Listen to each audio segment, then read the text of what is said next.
Hi, thank you for tuning into the Daily Dose for Spiritual Growth. It is Fasting Friday, our typical day where we fast something and spend quality time with the Lord in a more focused way.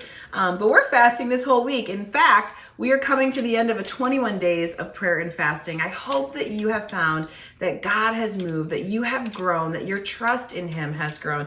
And that is actually what we have been talking about this specific week, is our trust in the Lord. How is your trust in the Lord affected when your circumstances take a turn for the worse? How is your faith, your trust in God affected when you get news of a health issue?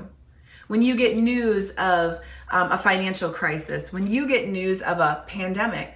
Is your faith shaken? Is your trust dwindling when you face difficult situations in life? Because if you've had faith in the Lord for more than 1 second, you know that trials come, hardship comes. It is a part of life.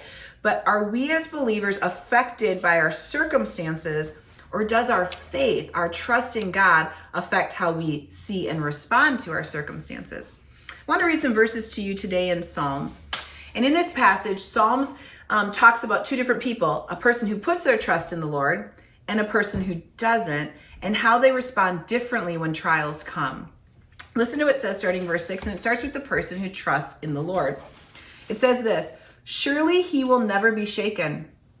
A righteous man will be remembered forever. He will have no fear of bad news. His heart is steadfast, trusting in the Lord. His heart is secure. He will have no fear. In the end, he will look in triumph on his foes. He has scattered abroad his gifts to the poor. His righteousness endures forever. His horn will be lifted high in honor."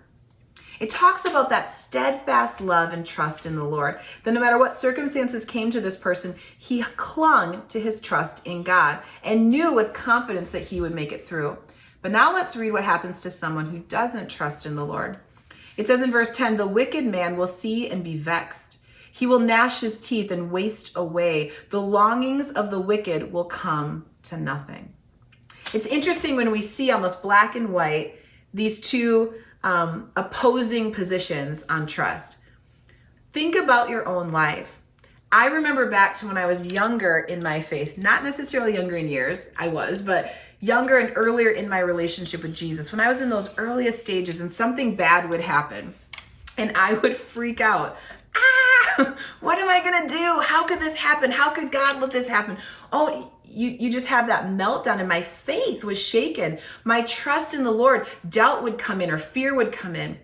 And yet I've seen, as I've walked with the Lord, as I've seen him time and time again prove his faithfulness, as I've trusted him more in areas of my life and relinquished my own control, I have found that when things happen in my life, unexpected things, my trust in him is what keeps me secure. It's what keeps me grounded.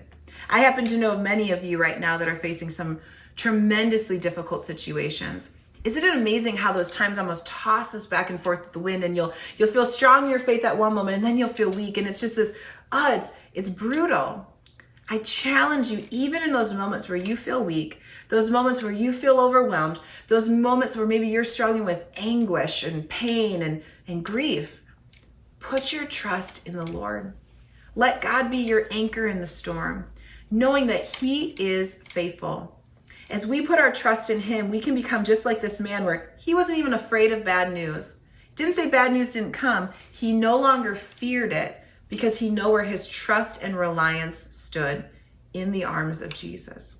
Hey, I'm praying with you and for you today, and I hope that you are encouraged as you realize that God is the place that we should put our trust.